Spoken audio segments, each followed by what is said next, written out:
Today on Filmmaker Friday, we're going to be discussing 15 things that I wish I would have known before starting my business that would have saved me money and heartache.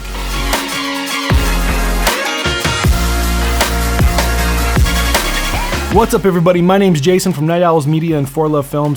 Today's video is brought to you by Snacks in My Closet. For those of you who might not know, this is March 2021, which means it is the 11th year of my business, Night Owls Media. I think the first thing that you learn when you start your own business is no matter how much prep time you've had, no matter how many years you've already been doing this, no matter how much you've actually strategized about going into your business, you've never really covered all the bases. And guess what?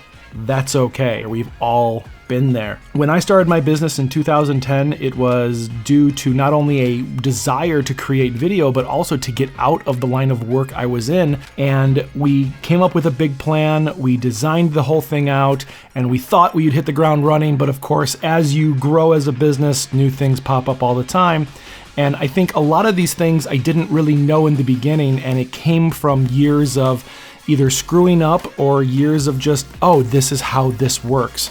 So I really hope a lot of this information will help you guys out there, and let me know down in the comments if any of these do help or any other advice that you've learned over the years. I would love to learn what you've learned, because no matter who you are or what level you're at, you're constantly learning, and so am I. I'm constantly learning to be a better business. Number one, you don't have to start with a full gear kit. The amount of times I've talked to people who say, oh, I wish I had all your lenses, or I wish I had this, I wish I had this, then I'd be a better filmmaker. Truth be told, the amount of times I've looked at my friends' kits and said, man, I wish I had that. I wish I had that one light, because I'd be a better filmmaker. It's gear envy, we all have it, and it's completely understandable, but realize that when you start, you don't start with a full kit.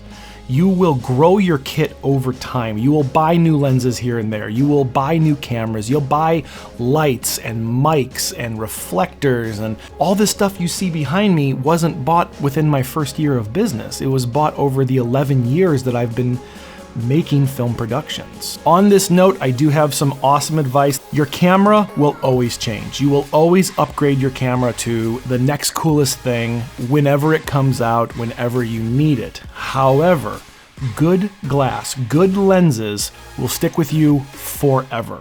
One of the first expensive lenses I ever bought was a 16 to 35 millimeter, and I still rock this on almost all my projects, or I at least still bring it to all my shoots. It's a fantastic lens that I can buy an adapter for, so no matter what camera body I'm using, it was designed for a Canon, but since I use Sony now, I bought a Metabones adapter that I can still use this lens forever, no matter what body I end up buying. The other thing is always make sure you buy good quality media cards. You don't want to risk the chance of a card failure during a shoot, whether it be a wedding or a corporate event or your own film. You don't want to lose film just because you wanted to save 20 or 30 bucks on a SD card, when you could have just shelled that money out and known your media is safe. Yes, all cards do have the chance of crashing, but what I've found over the years is that the better quality cards don't do it as often. And make sure you're buying from a reputable vendor like B&H. That way you're insured and you're knowing that you're not getting cheap counterfeit cards, which if you go online and read some reviews, you're gonna see this all over the place. The last note about gear, I've said it before, but I want to say it again. I can always look past quality of video, but not having good light and not having good audio automatically makes me look at that video as an amateur production, and it lets me know that I don't take it as seriously as I should. Remember, focus on the story, not the gear. Buy what's important now. Don't overspend. Number two, keep your data. Hard drives have never been cheaper. They are abundant and you can get them anywhere. Whether you get a physical hard drive or you back it up to a cloud service like Backblaze, there are amazing products out there that I cannot recommend enough. Back up your footage.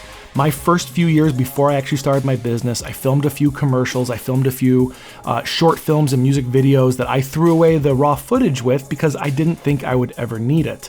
And the fact that I film weddings, the idea of throwing away someone's raw footage is just unacceptable to me. Because if they ever come back, which I will get to in another point, you have the ability to have that footage at a moment's notice. So make sure you check out my media management video all about how I back things up, why I back things up, how I do it, and what kind of brands I suggest.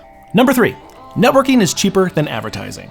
If you have ever bought anything or used a service from anyone, you are well aware that you are going to take someone's word of mouth over an advertisement. Yes, advertising is key in our business, but taking someone's word of mouth, taking their opinion is going to mean more to your clients, more to your customer base. Your video production business is no different. Being able to network with other people, either in your field or outside of your field, you're widening your base, and by them recommending your services to a new customer is going to speak more volumes than you making a quick video and saying, here's what I can do. Being an antisocial person myself, yes, networking can get tiring, but trust me, do it, it's really important. Number 4, don't undervalue yourself.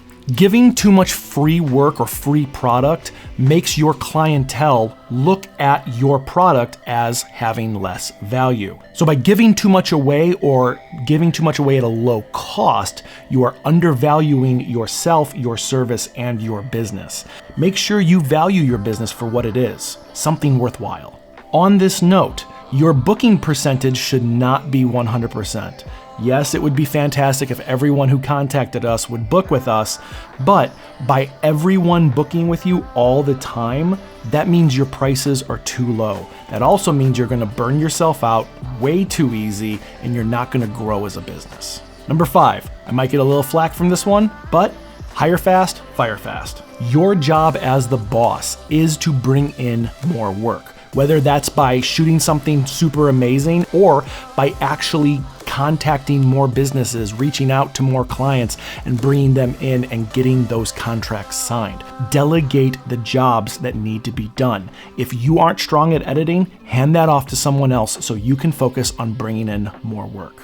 If you need another shooter for another event, hire another shooter, give them a chance, teach them, make them understand your brand and what the customer values with your brand and your product so that they can go out to the event, shoot it, bring it back, and you're ready to go. I didn't notice that my mic wire was there. That was bothering me. Now, here's the more controversial part. Don't be afraid to let people know where they failed and how they can be better. Yes, give people a chance to be better, but if they fail consistently, cut them loose.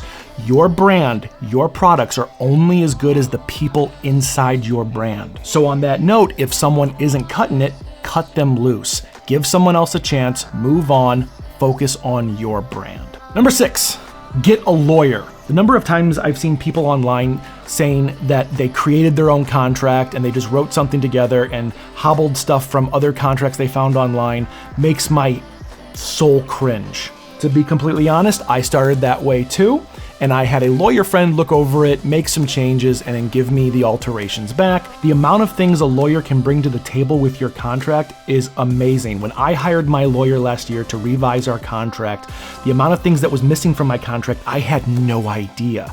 So we revamped the whole thing, and now we have a contract that is incredibly solid for our business. Remember, you're a business. You're not just someone with a camera.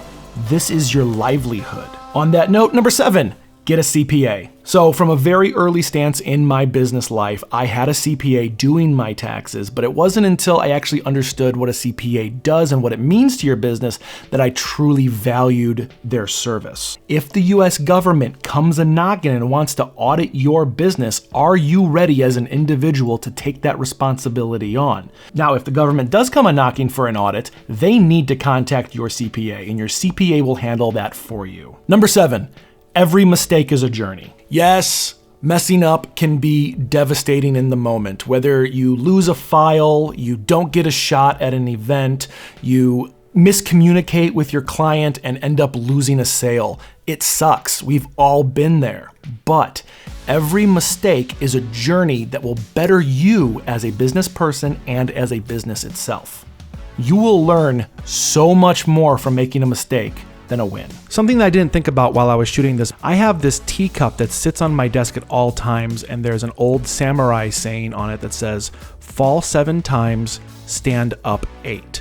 We all get down on ourselves. I get down on myself all the time. But by knowing that you can stand back up, you are going to be so much stronger. So don't take it so hard on yourself when a mistake does come up. Number 9, you need to know when to quit. Stress is a bad thing. If the one thing we've learned from 2020 that can really move us forward positively is taking the time for yourself is a dramatically important thing. Not only just for your own sanity and your own well-being, but your product as well. If you are overworking and overstressing on a project, you're probably gonna make mistakes. If you can come into it with a fresh pair of eyes, getting a good night of sleep, going out for a walk, doing something for yourself, and then coming back and taking on that project, you're gonna look at it with new eyes and a new feeling, and you're gonna do so much better. Number 10, keep your customers coming back. This one took me a long time to understand, and truth be told, I'm still working on it now. After your project is done with your client, offer incentives, offer offers, offer discounts, or something else to bring them back to do something else. Now, if you're a wedding videographer, most of the time there's not much you can do unless you think outside the box. We offer things like welcome home films or family interviews or legacy films. On the wedding side, we like to make sure we reach back out to our previous couples and offer them things like, would you like additional flash drives? Would you like an additional teaser video of your wedding film or your raw footage or anything else that we offer in our package guide? Because sometimes people will say yes. Does it happen all the time? No, but you're never gonna know unless you ask. Don't wait for the opportunities to come to you. Don't wait for someone to email you and ask you to do something. Go out there and try it.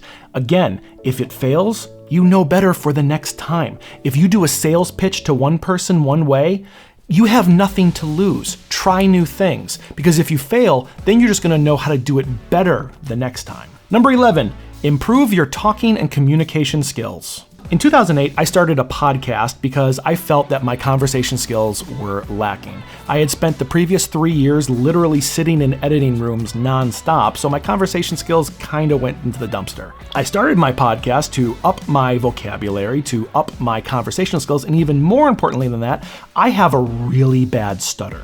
So I wanted to force that out of my communication and get past that, so when I talk to people, the stutter wouldn't come out as much. Even today, I still do podcasts on the side, and I'm doing these video series to make sure I maintain my communication skills, and I'm reaching out to people through these videos. So make sure you work on your conversation skills. Number 12, making your own schedule sounds amazing until you actually have to do it. Okay, full disclosure, I can probably never go back to a 9-to-5 job because I love working for myself. I love the idea of on Monday morning, I'm just not feeling like working, so I'm gonna go get breakfast, I'm gonna walk around, I'm gonna watch a movie, and 1 o'clock hits, and maybe I'll start working then. It's a fantastic feeling, but at the same time, you need to make sure that your schedule is adhered to, at least for your product and your final work being done. You are your own boss, but you should also be your own worst critic when it comes to time management. If you can take a day off here and there and still get that product done at the top-notch quality, that's fantastic. Do it. Make sure you aren't overworking, but make sure you aren't underworking either. Number 13, investing in your business never stops. Yes, you will always buy things like gear, lenses, cameras, lights, mics, everything else under the sun that you want for your kit, but it's not just that. It's getting better insurance. It's getting better education through courses or online consulting. It's expanding your brand out to different markets that you weren't doing before. Remember, you should always try and be growing, always trying to be bettering yourself and your brand. The moment you stop growing is the moment you start going into slow motion liquidation. Number 14, celebrate your victories. When the victories do come, celebrate them. Post something online, have a little party by yourself or your wife or your loved ones. Dance around the house with your cat. Go out inside, play with your dog or your kids. It's very important that your body and your mind both know that what you're doing is a fantastic thing. And let's face it, you kicked ass. You deserve this. Number 15, remember this. When everything boils down to it, it's all about the customer service and customer experience. How you treat your clientele, how you treat your business brand will all come off to other people you have not met yet. By working with every single client, they are going to refer you based on who you are, not just what you can provide, but who you are as a person. So always make sure that you treat every client, every single wedding couple, every single project like it is the most important project on your entire docket. I hope this helps a lot of people out there. Make sure you like and subscribe so you're up to date on all our newest content. And that's it. Go have an amazing day, be better, do something awesome.